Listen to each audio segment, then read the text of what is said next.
Assalamualaikum warahmatullahi wabarakatuh. Waalaikumsalam warahmatullahi wabarakatuh. Senang sekali saya Lopiana bisa kembali menjumpai sahabat PTA dalam acara sosialisasi hukum yang mana pada hari ini kita akan membahas mengenai batas usia minimal perkawinan dan dispensasi kawin. Bagi sahabat PTA yang mungkin dalam waktu dekat merencanakan pernikahan, ayo harus dipikirkan dulu nih, sudah memenuhi usia minimal perkawinan atau belum. Jangan asal ya. Dan pada kesempatan ini kita sudah bersama dengan Dr. Haji Wahidun AR SHMH yang mana akan menjadi narasumber menjelaskan mengenai batas usia minimal perkawinan dan juga dispensasi kawin. Assalamualaikum Pak Wahidun. Pak, mengenai batas usia minimal perkawinan sebenarnya berapa sih Pak? Iya. Kita di Indonesia ini boleh menikah? Iya. Ini untuk menjawab pertanyaan tersebut mungkin perlu diketahui dulu bahwa terdapat perbedaan aturan. Kalau dahulu itu mengenai batas usia minimal perkawinan itu ada perbedaan antara calon manten yang perempuan dengan calon manten yang laki-laki. Kalau dulu itu untuk perempuan 16 tahun, kemudian untuk yang laki-lakinya 19 tahun. Nah, di luar itu ada yang namanya permohonan dispensasi kawin. Kemudian dengan adanya peraturan baru yaitu undang-undang perkawinan itu di amandemen, sekarang disamakan antara calon temanten perempuan dengan calon temanten laki-laki. Jadi di aturan itu di amandemen menjadi umurnya 19 tahun. Jadi kalau masih 18 tahun aja itu harus izin dulu ya Pak? Istilahnya bukan izin ya, nanti kita terangkan tentang bagaimana itu dispensasi dan apa itu izin gitu. Jadi prinsipnya kalau masih di bawah 19 tahun itu diperlukan dispensasi kawin atau dispensasi nikah. Ya, itu demikian. Kalau dispensasi kawin sendiri, definisinya seperti apa Pak? Ada dispensasi ini. Dispensasi kawin ya, ini begini,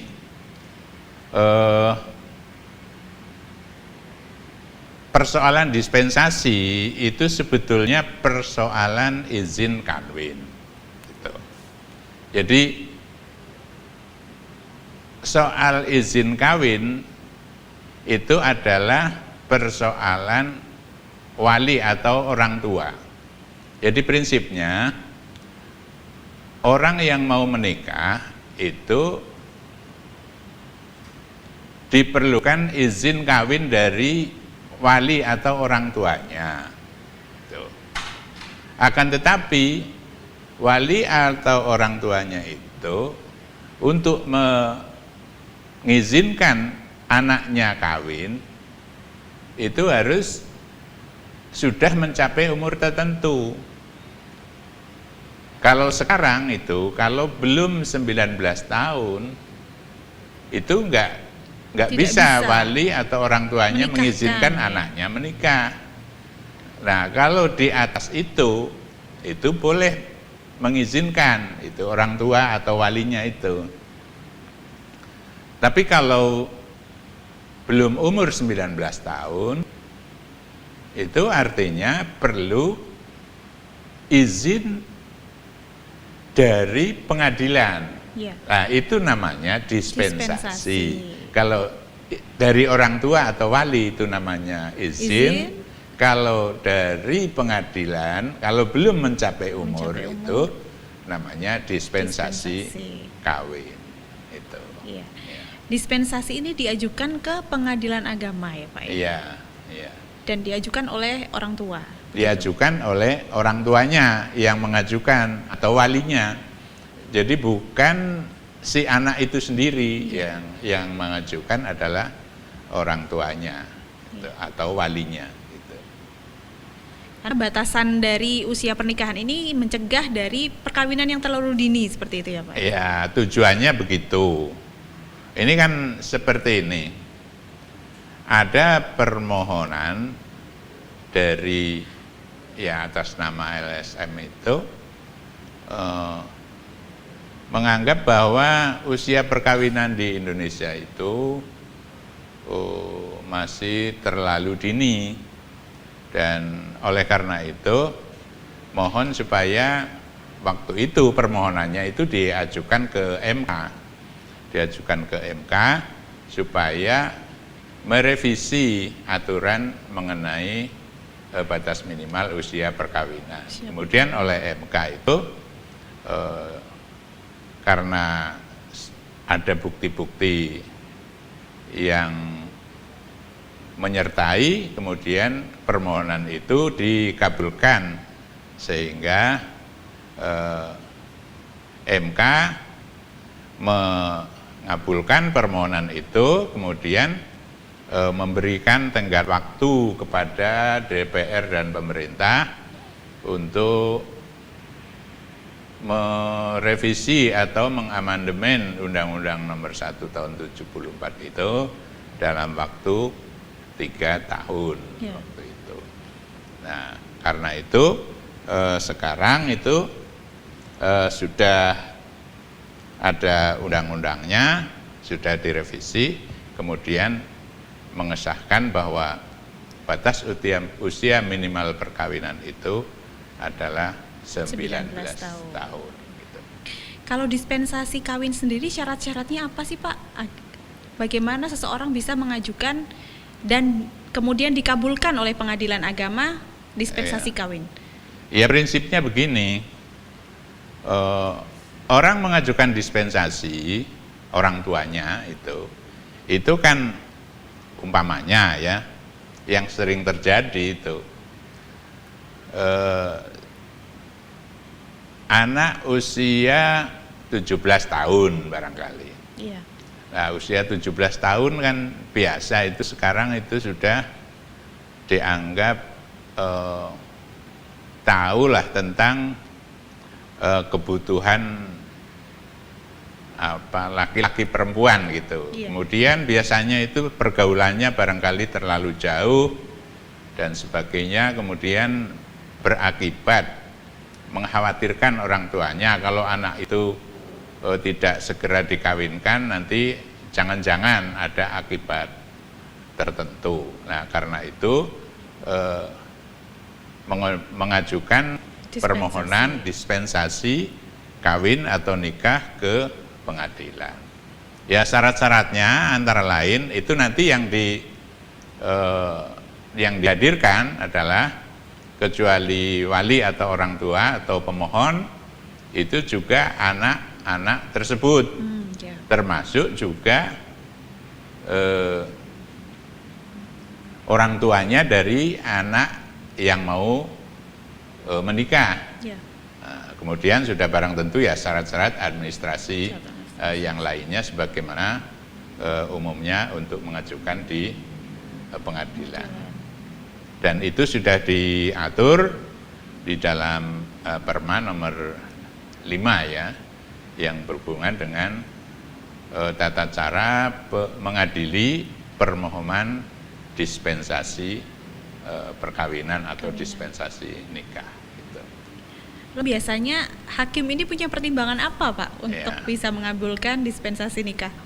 Iya, hakim sudah barang tentu mempertimbangkan itu sudah ada kisi-kisinya atau tata cara pemeriksaan atau mengadili perkara dispensasi itu bagaimana? Yaitu antara lain di situ ada hal yang mendesak, yang sangat mendesak untuk dikabulkannya permohonan dispensasi itu, umpamanya yang menjadi bahan pertimbangan adalah antara lain mengenai rencana ke depan, kira-kira anak-anak tersebut itu sudah bisa memenuhi syarat, umpamanya secara psikologis anak tersebut kalau nanti nikah kan hubungan suami istri, kemudian menjadi hamil, kemudian nanti melahirkan anak. Nah itu yang menjadi pertimbangan. Jadi secara psikologis kesiapan anak tersebut, kedua-duanya itu nanti bagaimana ke depan. Nah itu juga termasuk pertimbangan nanti dari sisi pertimbangan ekonomi kepada wali atau orang tuanya, itu nanti bagaimana. Jadi intinya itu mempertimbangkan tentang bagaimana anak tersebut kira-kira ke depannya itu sudah siap atau belum untuk melaksanakan perkawinan tersebut. Ya. Jadi ada pertimbangan-pertimbangan juga nih sahabat PTA dari Peradilan Agama dalam memutuskan apakah seseorang bisa diberi dispensasi kawin atau tidak, begitu ya Pak ya.